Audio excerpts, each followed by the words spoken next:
Whenever I strap on my skis, or on the much more common occasion that I am on my snowboard, there's a strange sense of nothingness about the world, or more so the lack of it. The nothingness is exhilarating, because in that very moment, nothing exists but myself, the snow, the trees, and whatever else my eyes can graze upon. There are no politics, no homework assignments, no deadlines, nothing while I'm riding. It's an unmatched state of the tranquility. Many people love this and were introduced to skiing or snowboarding at a young age, as practically anyone can at least get up and try. But when skiing and riding first came around, it opened the door for many people to get out there and live life to the fullest, experience their tranquility. But for many other people out there, the door was not yet opened. Relatively recently, through advancements in the sport, the door opened for these people. And then I was diagnosed with MS in 1999. I still snowboarded for 2 years after I was diagnosed. Really? Yeah, I did, because but my mind sort of started overtaking my abilities. My abilities probably were still there, but my mind started thinking, hey, you can't do it anymore. So I stopped snowboarding, and I was at a doctor's appointment one day with my doctor, who is actually Jenny Civitella, who is one of the instructors for the program. Oh, really? And also our friend Bruce Birnbaum, who is a massage therapist in Peterborough. They talked, and I went into her office one day, and she said, "So, you ready to ski?" And I said, "I don't know. What are you talking about?" She's like, "Well, you were talking to Bruce last week." And I said, "Yeah, well, we were just talking." She's like, "Oh yeah, we're going to sponsor you, and you're going to ski." Adaptive skiing is a method in which the skier is able to use equipment that effectively adapts the skier to be best suited for skiing. People with both mental and physical disability can enjoy adaptive skiing because there are so many different pieces of equipment out there. Different pieces of equipment can be used for all types of different people. Not all people are the same, thus there are no strict rules as to which equipment is best for each sort of disability. To give a rough example, however, someone with autism may work really well with stand-up skis attached to an instructor with tethers, as seen here with Mitch riding. And someone with a severe leg injury or paralysis from the waist down may work well with a monoski. A monoski is similar to the ski shown here, a biski. Both are sit-down skis, but the biski here has 2 skis on the bottom, whereas a monoski only has 1. The usage of only 1 ski compared to 2 puts a much bigger responsibility on the rider to stay balanced, using their hips and torso. No matter what equipment is used, there are many physical, emotional, and cognitive benefits of adaptive skiing and riding. We really got back to function and learning how to ski. So now I ski from, you saw how tight I get buckled into that ski? Yeah. I get in so tight I don't even wear any buckles from here on. I ski all from my waist, and all the turns are from my waist. I initiate everything. So, but by my doctor getting me into that one year got me hooked. It's just that whole mentality of CMARS that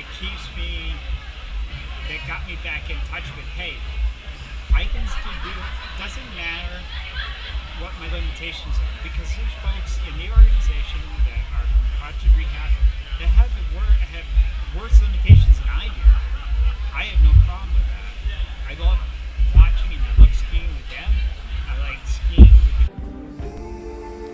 with Physically, through a process called muscle damage, people will substantially grow stronger through adaptive skiing. Muscle damage is a form of muscle growth where a muscle is continuously stressed and damaged.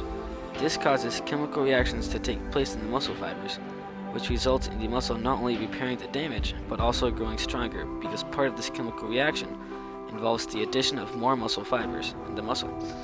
This process can lead to an increase in cardiovascular health, basic overall strength, grip strength, and balance. An increase in endurance and cardiovascular strength is experienced because when people go out to ski, they do it for the whole day and push themselves, which, after repeated days out on the mountain, does begin to build up your endurance and cardiovascular strength, just through sheer practice.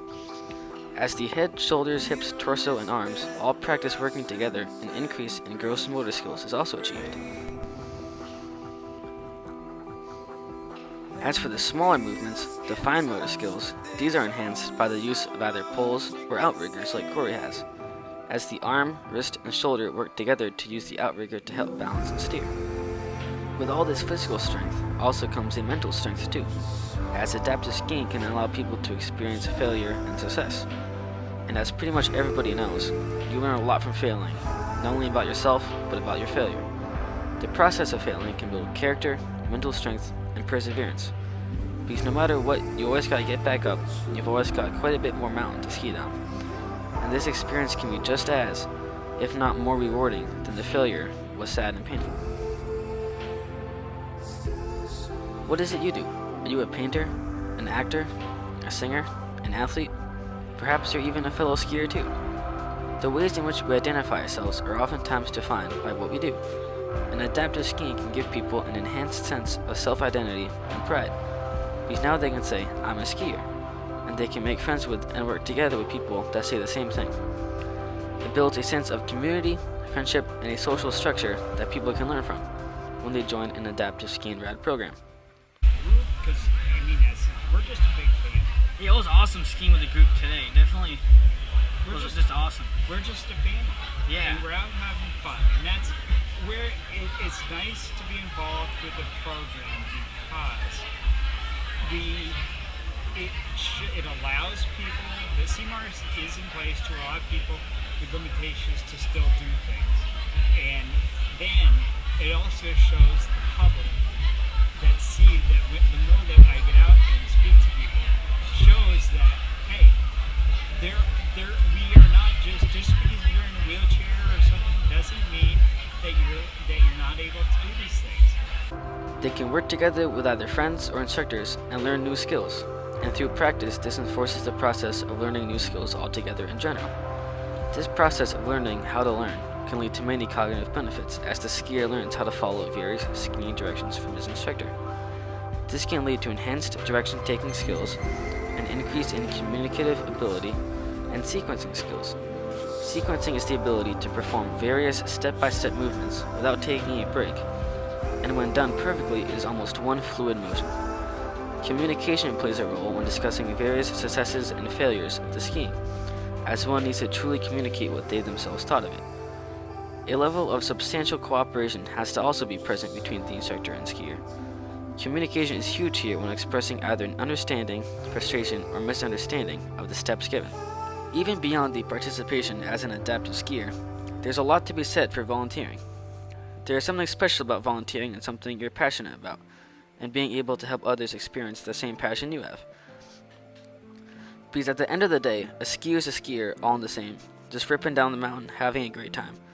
The equipment may change, but the passion does not, and the Tranquility is all the same experience. So for those who want to ski adaptively, reach out to a local program or mountain. They'll get you skiing in no time, and it'll be awesome. Locally, where I live, Crotchet Mountain and Gunstock have really big, nice programs. For those who already ski or snowboard, come on, get out there and become a part of something bigger than yourself and the planks strapped to your feet.